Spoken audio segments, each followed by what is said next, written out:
noite para vocês. Então, vamos fazer mais uma aula hoje, ainda à distância, né? Esperemos que essa situação termine rápido.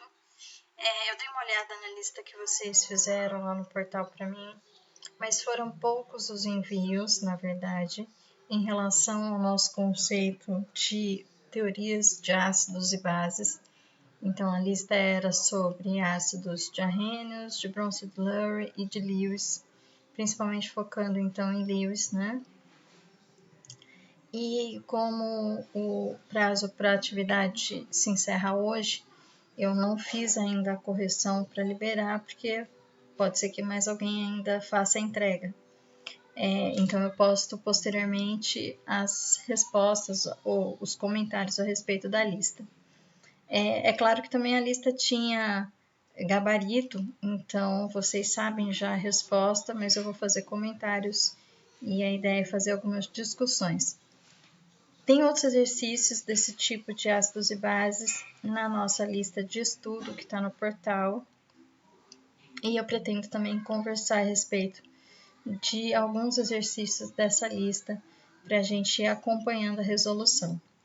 Porém, agora, né, vou dar continuidade, vou falar um pouquinho mais sobre essas características ainda dos equilíbrios envolvendo pares de ácidos e bases e também algumas características que dão origem às nossas questões relacionadas a esses compostos. Então, ainda sobre ácidos e bases do tipo Bronsted-Lowry, existe uma característica interessante que quando a gente trabalha no equilíbrio então dessas substâncias, a gente sempre vai ter um par ácido-base conjugado. O que significa isso? Significa que o produto do ácido após a doação do próton vai ser chamado de base conjugada. Então, se eu perguntar para vocês o que é uma base conjugada, vocês devem responder que é o produto de um ácido após a doação do próton. Lembrando a teoria, então, o ácido de Bronsted-Lowry vai ser aquela substância que tem característica de doador de próton e base vai ser um aceptor de próton. Então, um ácido conjugado, o que é? É o produto da base após aceitar o próton. Então, base é um aceptor de prótons, o resultado do que se forma após essa base aceitar o próton é chamado de ácido conjugado. Então, em um equilíbrio, se eu tenho aqui um ácido fraco em solução aquosa e eu tenho a própria água líquida em equilíbrio, eu vou ter a espécie protonada, que vai ser o íon hidrônio aqui desse lado, mais o contraíon do meu HA. E se eu tenho, então, que caracterizar, como que seria a situação? HA vai ser um doador de próton, é um ácido. Quem recebe esse próton é a água, então ela vai ser uma aceptora de próton e nessa reação se comporta como uma base. Do lado de cá, então, no produto desse equilíbrio, quais são as classificações das espécies? Esse daqui é o resultado do ácido após aceitar, quer dizer, da base após aceitar o próton. Então, esse daqui é o ácido conjugado dessa base, que é a própria água. E esse daqui é quem? É o resultado do ácido depois de doar o próton. Então, o que sobrou do ácido depois de doar o próton é o A-, e, portanto, essa espécie A- é chamada de base conjugada em relação ao próprio HA, que foi o doador do próton. Ok? Então, resumindo, HA é o ácido, perde seu próton, ele é convertido em A- e se transforma então na base conjugada. Portanto, HA e A- são pares ácidos-bases conjugados. A água, nessa reação, é a base, ganha um próton e é convertida em H3 ou mais, que é o ácido. Portanto, água e o íon hidrônio, H3 ou mais, são pares ácido-base conjugados. Essa é a origem, então, desse termo, né? Base conjugada, ácido conjugado. e a gente precisa desse conceito guardado então na cabeça, tá ok? Bom, eu vou ter a força dos ácidos, isso a gente já falou. Ácido forte vai ser aquele totalmente dissociado em água e vai dar origem então a bases conjugadas. Quando o ácido forte dissocia do tipo HCl, dá origem à base conjugada Cl-. Quando o ácido forte H2SO4 dissocia em água, vai dar origem a HSO4- HNO3 NO3-. Então, essas seriam as espécies ácidas, e esse é o resultado após a doação do próton e, portanto, as bases conjugadas. Ácidos fracos dissociam parcialmente e também dão origem, então, a bases conjugadas. Tá certo? Bom, o que é um ácido forte? Dá origem a uma base muito fraca, insignificantemente fraca. Um ácido fraco dá origem a uma base fraca e uma base forte dá origem a um ácido extremamente insignificante aqui em força, tá? A relação é sempre essa. Aonde entra a escala de pH na nossa história? Bom, as concentrações dos íons H3O+, ou H+, então, dando continuidade aqui à nossa aula, estava falando das escalas de pH. Então, a concentração de íons hidrônio, H3O+, que é o resultado, então, quando a nossa base ganha o próton, né?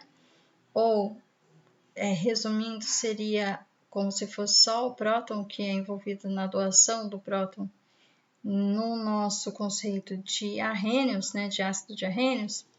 Então, em solução, essas concentrações são pequenas, porque a gente vai estar trabalhando com soluções bem diluídas. Por exemplo, o H+ disponível em uma solução saturada com CO2 é da ordem de 1,2 vezes 10 a menos 4 mol por litro. Essas concentrações de íons H+ vão ser expressas, então, em termos de um logaritmo para ter uma escala decimal e, portanto, eu consigo, dessa forma, trabalhar com valores mais representativos. Por isso que foi criado o próprio pH. Então, seria o menos log do H+. A gente já sabe isso, mas vamos, então, entender melhor como é que isso funciona para a medida da escala em si do pH. Portanto, se eu fizer esse cálculo para a concentração do H+ naquela solução saturada com CO2, o pH dessa solução, se eu usar então a minha escala logarítmica, vai ficar menos log de 1,2 vezes 10 a menos 4, e o valor vai ser de 3,92. Então, o pH dessa solução de CO2 seria de 3,92. A água é considerada um meio líquido neutro por conta também dessas concentrações de ácidos e bases presentes na solução. Então, aqui eu tenho a base conjugada, que é o H3O+, e tenho o OH-, que é liberado de uma base de arrênios. Se essas concentrações se igualam, significa que o equilíbrio da água teria como kW, então, constante de equilíbrio, 1 vezes 10 a menos 14, e se essas concentrações são iguais, eu teria 1 vezes 10 a menos 7 para ambos. Então, uma igualdade aqui, né? O pH seria 7 e por isso foi considerado um pH neutro, porque não tem excesso nem de H+, e nem excesso de OH-. E a escala, então, ficou dessa forma.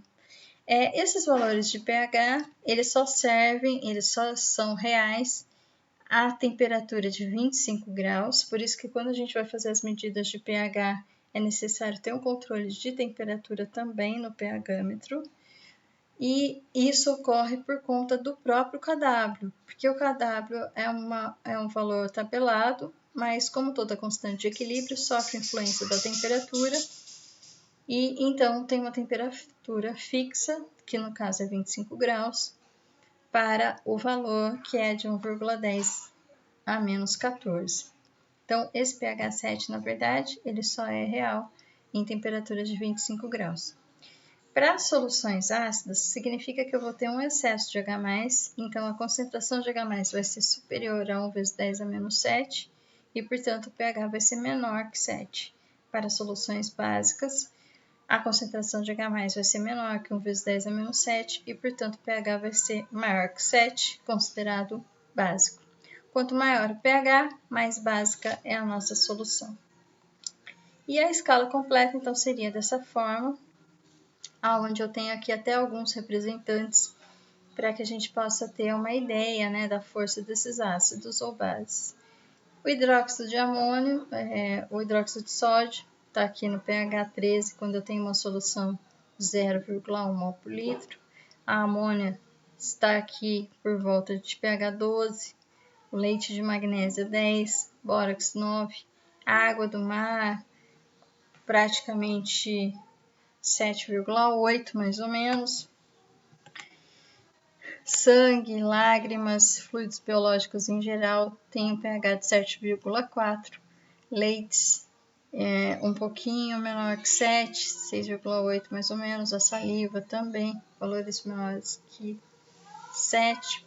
A chuva, se ela não for uma chuva ácida, ela está por volta de 6 e assim por diante, tá bom? O suco gástrico tem pH de 1,2 mais ou menos, teria um pH bem elevado, de 1 a 1,2 mais ou menos. O método mais preciso para fazer a medida de pH continua sendo o pHmetro, e o nosso eletrodo de vidro combinado, utilizando um eletrodo de referência do tipo calomelano, é o que mais se adapta a essa medida. O eletrodo de vidro também pode ser de prata cloreto de prata, com uma solução de 0,1 mol de HCl interno, e então o eletrodo de referência seria o calomelano, com a solução de KCl e o mercúrio, cloreto de mercúrio, como referência. Certos tipos de pigmentos mudam de cor com a mudança de pH, e isso tem a ver com os nossos indicadores, porque essa característica seria importante para a gente visualizar o meio o pH do meio daquela solução de trabalho. Então, a gente já viu que o H-in seria a representação de um indicador do tipo ácido, e quando ele está protonado, eu tenho então a forma ácida aqui. Quando ele perde H+, e aqui eu tenho a base conjugada na forma de I-, eu consigo relacionar a cor da espécie ácida com a cor da espécie básica, porque existe um equilíbrio aqui, né, entre essas duas espécies. Aqui é uma reação de equilíbrio, a setinha se deslocou, mas ela é aquela setinha do equilíbrio, né, que está descrita aqui. E, portanto, eu vou conseguir relacionar os indicadores com pHs. E eu vou conseguir saber a faixa de viragem desses pHs, desses indicadores. A gente já viu na prática que eles mudam de cor. Então, isso aqui seria a explicação agora um pouco mais matemática para entender esse equilíbrio entre as espécies na forma ácida e na forma básica. Que aqui, então, eu vou ter um K para descrever esse equilíbrio. Vou ter a relação da forma ácida com a forma básica. E a hora que eu faço, então, o menos log disso, eu tenho a faixa de viragem do indicador sendo igual ao pH mais ou menos 1 em relação ao pK do próprio indicador, que seria a constante desse equilíbrio aqui do indicador. Ok? A gente consegue distinguir cores quando a concentração da espécie básica em relação à espécie ácida do indicador está na proporção de 1 para 10 ou de 10 para 1. Quer dizer, quando uma das duas espécies está 10 vezes superior à outra, é que a gente consegue distinguir a olho nu as cores diferentes da solução. E eu tenho, então, várias faixas que eu vou reconhecer cores diferentes, porque são várias as substâncias que caem nessa situação de ter cores para a espécie ácida e para a espécie básica. Então, eu tenho aqui o metil violeta, o azul de timol, o alaranjado de metila, cada um, então, com faixas de pHs, aonde eu vou visualizar mudanças de cores. E dentro dessa faixa de pH, eu vou ter as tonalidades intermediárias. Aqui, por exemplo, no caso do azul de timol, eu tenho duas faixas de viragem, porque significa que ele tem dois hidrogênios que ele pode perder em dois equilíbrios diferentes. Uma primeira faixa, abaixo de pH 1 eu enxergo vermelho e acima de pH 3 eu enxergo amarelo. Uma segunda faixa é do amarelo para azul, mas abaixo de pH 8 eu enxergo então amarelo e acima de pH 9 e pH quase 10, né, 9,7 aqui mais ou menos, eu enxergo então o azul, tá?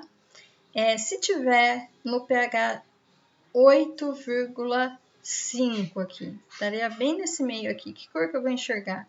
Eu vou enxergar alguma tonalidade intermediária, como está sendo representado aqui, que seria uma mistura entre o próprio amarelo e o azul, porque eu não tenho um excesso, né, da concentração da espécie protonada, que seria a espécie ácida, ou da espécie básica do meu indicador, tá? Para exemplificar, essas seriam algumas representações da fórmula estrutural. Aqui no caso eu tenho a fenolftalina, o K da fenolftalina, então o equilíbrio para essa reação aqui é de 4 vezes 10 a menos 10 e, portanto, a faixa de viragem dela cai no pH 9,4 menos essa faixa de viragem, ficando de 8,3 a 10.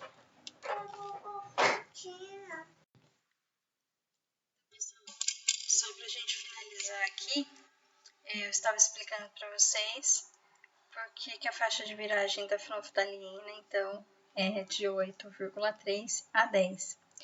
O K, então, a constante de equilíbrio da fenolftalina é 9,4. Então, a hora que eu aplico aqui, o K, né, é 4 elevado a menos 10. Então, a hora que eu aplico o logarítmico, o log, né, eu vou ter, então, o valor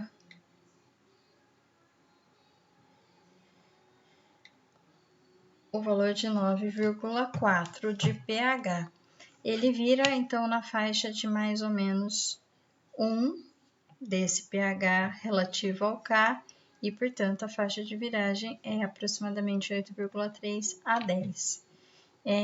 Não é 10,4 por conta de já ser possível visualizar a mudança de cor aqui acima de 10, mas é ao redor disso, tá? Tá certo? Aqui no caso do o vermelho de metila, então o K é 1,3 vezes 10 a menos 5. E se eu perguntar para vocês, então, qual seria a faixa de viragem, ela se concentra ao redor de mais ou menos 1 em relação a esse pH 4,9. Então, aqui 4,4 até 6,2, mais ou menos, tá bom? E esse é o equilíbrio das duas espécies. Então, é a espécie na forma ácida e a espécie na forma básica. A forma ácida aqui é a forma protonada, porque aqui eu tenho, então, um grupo amino, né? E a forma ácida, então, a forma básica é desprotonada e a forma ácida é a forma, então, carregada positivamente aqui, que é a dissociada, tá? Vira do amarelo para o vermelho. E assim são constituídos os nossos indicadores universais. E o papel indicador universal vai conter, então, várias soluções impregnadas para que atinja as mudanças de cores de pH de 1 a 10. Os ácidos fortes vão ser, então, relativos aqui a pHs menores que 7 e dissociam totalmente em solução. Então, o pH da solução é dado pela concentração inicial do ácido, porque ele é totalmente dissociado. Um ácido do tipo HCl dissocia totalmente em água e vai ser um ácido forte. Significa dizer que esse equilíbrio de dissociação, na verdade, está totalmente deslocado para o lado do produto. E no final dessa reação, então, só existem os produtos H+, e Cl-.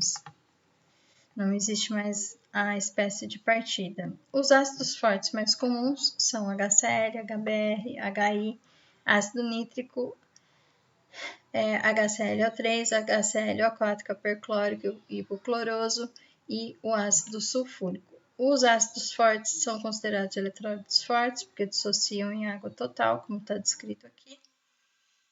E eu posso usar, então, para representar a espécie dissociada, tanto o H+, ou o H3O+. Os ácidos fracos, a gente já sabe, só para recapitular. Então, nós temos aqui as constantes de equilíbrio, porque eles vão ser parcialmente dissociados. Aqui está invertida a reação, né? Mas, então, a espécie que eu tenho de produto aqui vai ser o H+ e o A-. E eu vou conseguir calcular o Ka como a concentração de H+ vezes a concentração de A- dividido pela concentração do ácido. Algumas outras substâncias aqui, para representar, então, exemplos de ácidos fracos. Eu teria o ácido fluorídrico, nitroso, benzoico, acético, hipocloroso, ciânico e o próprio fenol, que vai se comportar como um ácido fraco. E essas seriam as bases conjugadas correspondentes. Então, como que é a definição? Base conjugada é o produto da reação após um ácido liberar o próton, ou então doar um próton. Então, o HF doa próton, é um ácido fraco no caso, e a base conjugada vai ser o F-, que vai ser então o resultado dessa reação. E aqui eu tenho então as constantes para esses ácidos fracos, e com essas constantes eu consigo calcular a concentração das espécies em solução. Bom, para que eu possa usar o Ka para calcular o pH, eu devo levar em consideração o que vai acontecer no equilíbrio. A gente já fez isso como exemplo em sala de aula, mas então eu estou reforçando esse conceito aqui, porque a gente, na próxima aula, vai praticar isso com mais detalhes, que são os cálculos em equilíbrio. E eu tenho, então, essa situação. Se o ácido é forte, eu já sei que a concentração inicial vai ser igual à concentração das espécies dissociadas, porque ele dissocia totalmente. Mas se o ácido é fraco, para que eu possa encontrar a quantidade, a concentração de H+, eu preciso empregar o valor de Ka. Aqui no caso, no exemplo que está sendo dado, é o ácido acético. E a gente sabe que o ácido acético, então, tem um Ka de 1,8 vezes 10 a menos 5. Aqui está 1,85 10 a menos 5. E aí, o que acontece? Se eu estiver trabalhando com ácido na ordem, né, da solução inicial de 0 a 10, no início da reação, eu ainda não tenho produtos, só tenho reagente. Então, H+ e acetato é 0. No equilíbrio, quer dizer, se liberou-se aqui uma quantidade de H+ e liberou uma quantidade de OAC-. 0,10 era a quantidade inicial. Quanto que eu perdi do meu ácido para que eu forme H+ igual a X e OAC igual a X? Eu perdi X. Aqui é tudo 1 para 1, então se eu formo X é porque eu transformei X. Na natureza nada se cria, só se transforma. Então aqui eu teria 0,10, que era a concentração inicial, menos X E essa seria a concentração, então, do ácido no equilíbrio, após dissociar uma quantidade de H+, e uma quantidade de OC-. Usando o Ka e substituindo na equação do próprio K, eu vou ter, então, x vezes x como produtos dessa reação e reagente aqui igual 0,10 menos x. Como esse x é bem pequenininho, perto do valor 0,10, eu posso descartar o menos x nesse cálculo para não ter uma equação de Bhaskara para resolver, para não ter uma equação completa aqui para resolver. E se eu resolver, eu vou verificar que o erro vai ser muito pequenininho, se eu não cortar esse menos x daqui. Isso ocorre porque esse x vai dar bem baixo. Então, aqui o x, na verdade, deu 1,4 vezes 10 a menos 3, que é 0,001. Então, dá para perceber que essa diferença aqui, na verdade, vai dar um valor muito próximo ao próprio 0,10. Resolvendo, fazendo então essa eliminação do x aqui embaixo e resolvendo essa equação, eu consigo ter o valor de x. O valor de x vai ser usado para saber então a quantidade de H+ aqui e, portanto, eu consigo calcular o pH como menos log da concentração de x encontrado. Ok? Então, eu tenho aqui, se eu fizesse a relação sem... Se eu fizesse a relação aqui sem descartar o x aqui, vocês iam ver que o erro ia ser menor que 0,01%. Com essa característica aqui já calculada, com essa quantidade já calculada, que seria a porcentagem dissociada aqui, a quantidade dissociada, eu consigo calcular o nosso alfa, que é aquele grau de dissociação. Então, aqui, H+ dividido pelo ácido não dissociado, então, a quantidade de moléculas dissociadas, H+, dividido pela quantidade de moléculas total, que seria o HA, que é o ácido total, vezes 100, dá 1,4. Quer dizer, esse ácido é realmente bem fraco, porque o seu grau de dissociação é da ordem de 1%, 1,4%. Tá ok? E aqui eu tenho outros exemplos para que a gente possa, então, visualizar. Dependendo da concentração de ácido inicial, eu vou ter porcentagens de dissociação aqui, então, que vão variar, e os pHs vão ser, então, também dessa ordem aqui ácida. Quanto maior a concentração, menor vai ser o pH e menos dissociado vai ser o ácido, tá? A porcentagem de ionização do ácido fraco diminui com o aumento da concentração, que foi o que a gente acabou de ver naquela tabelinha anterior. Então, o gráfico de porcentagem de dissociação segue esse comportamento aqui de decaimento exponencial, e ele vai ser, então, uma porcentagem um pouco maior para concentrações bem menores, e conforme a concentração vai aumentando, a porcentagem de dissociação diminui. Quer dizer que um ácido fraco diluído dissocia mais do que um ácido fraco concentrado.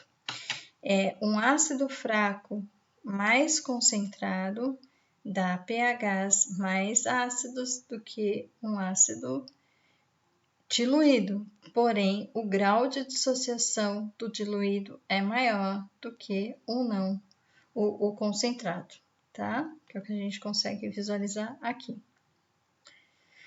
Se eu estiver trabalhando com ácidos polipróticos, vou ter vários Ks para esses respectivos H+, que vão ser liberados, e cada um pode ter uma força diferente. Então, aqui eu teria um ácido do tipo ácido sulfônico, com 2 hidrogênios, e cada um com H+, com uma força de dissociação. Então, o Ka1 dessa reação é 1,7 vezes 10 a menos 2 e o Ka2 é 6,4 vezes 10 a menos 8. Significa aqui que, na verdade, o primeiro hidrogênio é bem mais ácido, é um ácido mais forte do que o segundo hidrogênio desse meu ácido fraco, tá bom? Quanto maior a carga negativa do ânion, mais difícil é remover o próton por causa das atrações eletrostáticas e por isso é normal que um ácido poliprótico tenha o seu primeiro próton bem mais ácido do que os demais. Um ácido fosfórico tem o último próton realmente bem difícil de ser removido, que é representado por um K bem pequenininho. Outro conceito que vocês precisam fixar bem é exatamente esse. Quanto menor o K, mais fraco o ácido. Então, a gente vai ter essa relação aqui bem específica.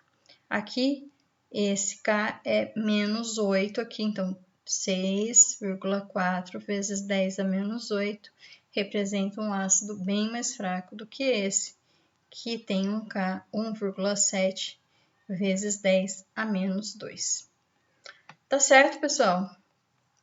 E eu vou ter várias distribuições de espécies em equilíbrios para os ácidos polipróticos, aonde a faixa de pH vai dizer, então, qual é a espécie que prevalece no meio. Por quê? Porque, de acordo com o pH, eu vou deslocar os equilíbrios envolvidos e vou ter, então, permanecendo ou prevalecendo nessas reações algumas espécies em função de outras, né, em detrimento de outras.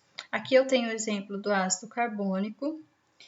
Então, ele tem também 2 hidrogênios e, portanto, 2 equilíbrios para liberação de H+.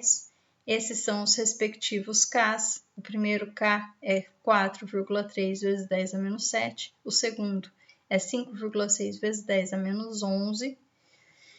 E, então, dependendo do pH, eu vou ter mais espécies ou menos espécies. É assim também que o nosso sangue é regulado em relação ao pH do sangue, envolvendo esse equilíbrio do ácido carbônico com o CO2, tá bom? Depois eu explico isso melhor para vocês. Então, aqui, por exemplo, em pHs abaixo de 6, a espécie que prevalece é o ácido carbônico. Por quê?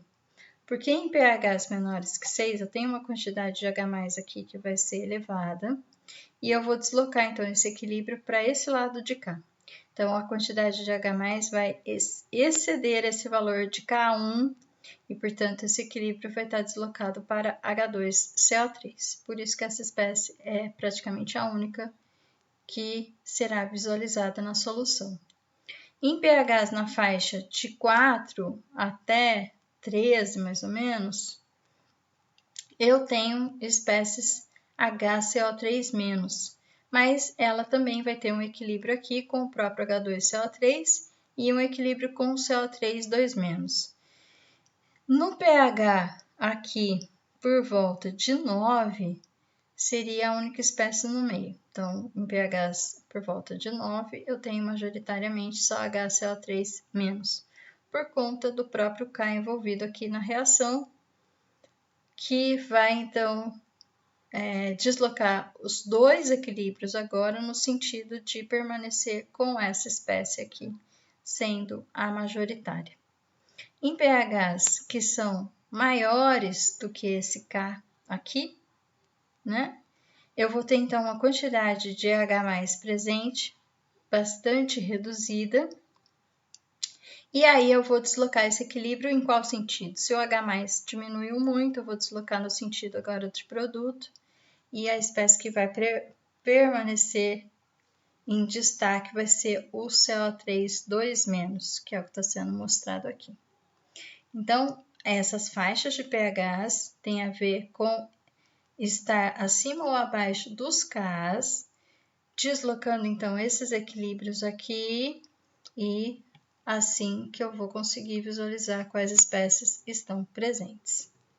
Tá certo, pessoal? Aqui é o exemplo do ácido fosfórico. A gente até fez exercício com ácido fosfórico, né, em sala de aula. Eu tenho os respectivos Ks, são 3 no total. E tenho também aqui a reação global, que incluiria as 3 dissociações. Mas eu tenho que sempre lembrar que cada dissociação ocorre separadamente, cada uma tem então um K específico, e cada H mais desse é liberado com uma força diferente, porque representa um ácido, na verdade, do mais forte aqui para o mais fraco. O último H representa um ácido bem fraco, bem mais fraco do que o primeiro, tá bom? Outros exemplos, né, de ácidos fracos, que são polipróticos, então eu tenho ácido ascórbico, carbônico, cítrico, oxálico, o próprio fosfórico, sulfônico, sulfúrico e o tartárico, e as suas respectivas constantes de equilíbrio para cada um dos hidrogênios. Pessoal, vou encerrar a aula de hoje então por aqui. Façam os exercícios e enviem as dúvidas. Na próxima aula eu vou fazer as correções. Vocês têm os gabaritos daquela lista anterior, mas mesmo assim vou fazer alguns comentários e corrigir alguns exercícios da nossa lista de estudo.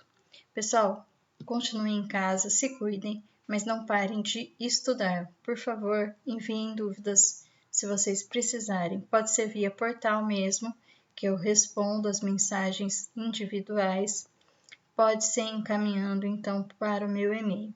Abraço a todos e até a próxima aula.